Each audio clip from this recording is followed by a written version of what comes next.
Absolutely, 100%. My master's was at Florida State. It was very practical, and this program is really great. It's very practical too. I'm not saying it's not practical, but the research part of this is so good and so important. And if you really want the PhD, it's here. When I started, I was an instructional designer. I had 3 promotions in the last couple of times, and part of that was because of my being on this track. And I think that it opens up a lot of fields. I think that the field that we're in is a tremendous field. And thanks. I don't mean it like that. I'm not trying to brag on myself. I'm just trying to say that it legitimately opens significant doors. And like the work that I get to do now is so much more fun than the work that I get to do when I first started the program. And I think that it's a good program. You're going to learn a lot. You're going to learn a lot of research. I'm using this too to talk about something that I want to talk about too, which is that because of all the stuff that I've had going on over the last 5 years, didn't do a whole lot of publishing, and wish that I leaned more into that. Wish that I attended more AACT conferences, and wish that I'd been able to do more of that, because you're going to come out of this program with a really great foundation there, and you're gonna be able to do really good stuff. So 100%, I think it's a great program. And it's legit. Sorry, I'm talking too much. But I think that there's a lot of degree mill type programs that are out there. And I think that you're legit going to be a PhD when you're done with this. I think when I took this class, this 801 class, it might have been Dr. Lewa who said, you don't get a PhD, you become a PhD, right? So that's what all this process is about. And honestly, the research is the most fun part for me. I think that that's something that I want to do more of, and I plan to do more of in my job. Just enjoy all the opportunities you get to research and to publish when you can. And I would definitely go through the program just because I love this topic, and I will continue to research this topic. I echo what the others have said. Zero regrets. I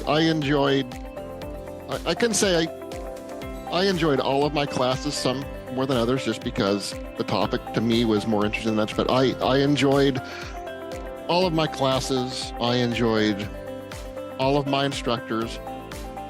Sure, there were classes, or everybody gets frustrated with a class. I mean, that's just the nature of going to school.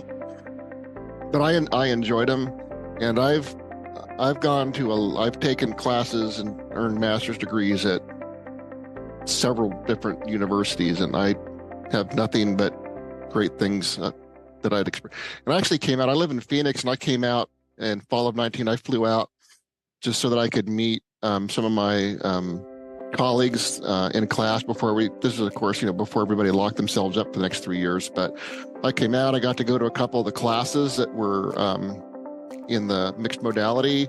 I got to sit and visit with Dr. Lau and Dr. Baki, and at the time, Dr. Moore, who is no longer there. So I got to meet people, see the campus, make some connections. Totally, thoroughly happy with the experience. Would do it again in a heartbeat. Yeah, I agree. I'll say my master's was asynchronous, and so having the synchronous component, so beneficial, just huge. And yeah, it's just you just meet a lot of great people. We have really great faculty. I remember they brought speakers to the class and a couple different classes, and so you're reading their work, and then it feels weird to be like, oh, you're a celebrity, but you're a big deal in the IDT world. And it was cool to meet a lot of people that you read, and then it's opened a ton of doors for me as well. In my job, I just feel a little bit more able to grasp my teaching responsibilities. I became a very handy resource on campus during COVID shutdown, when everyone was like, oh, I have to move my class online. Kirsten, help me. So I became a hot commodity on campus for a while. And Yeah, and it has opened doors for me for research. I've continued to. It's hard to do after you finish school. Sometimes you just like need a little bit of a break from that type of work. But I have come back to it, and I've started working on research projects again. And I wouldn't have the opportunity working with some of the research teams I'm working with if it weren't for those letters after my name. So it's been very helpful, and no regrets. Definitely recommend. Yeah, even at my institution, like I've been at my college for a very long time. Like this is my 28th year here, and I believe it's, and so I let my VP, who's 30 years younger than I am, know that I had finished my PhD, and then the college embarked on some grant-funded data initiatives. And they were offering like mini grants to faculty who would actually do data, like do some data-driven projects. And everybody who got selected, so I put in, I think, worst they can do is say no. So I put in because I saw an opportunity to do some more research, like Anna was saying, like Kirsten was saying. And all of the 5 faculty that got picked at my institution, all of them have PhDs. So coincidence? I think not. So I'll do a slightly dissenting opinion. I did not like every class I took.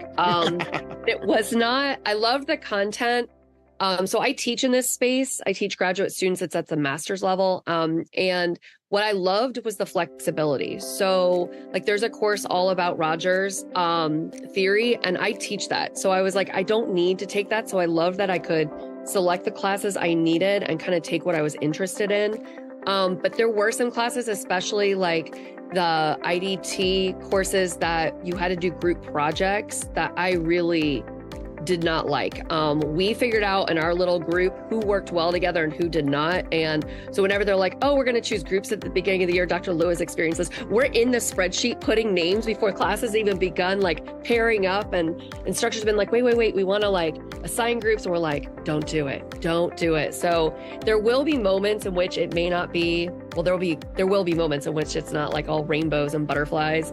There's going to be moments of like, it's just the content's over your head, or it's just not applicable. What we're all talking about with being able to apply it back into us is Knoll's theory of adult learning, which you'll learn about eventually if you haven't heard of it yet, where it's applicable back in our space. What I also loved was that every class I could kind of choose what I was doing, what my end product would be. And so that was really nice. Like Brian said, he didn't do a lot of publishing. I was able to publish a lot of my course projects. That did lead to a lot of different topics I was interested in by the time I hit research residency.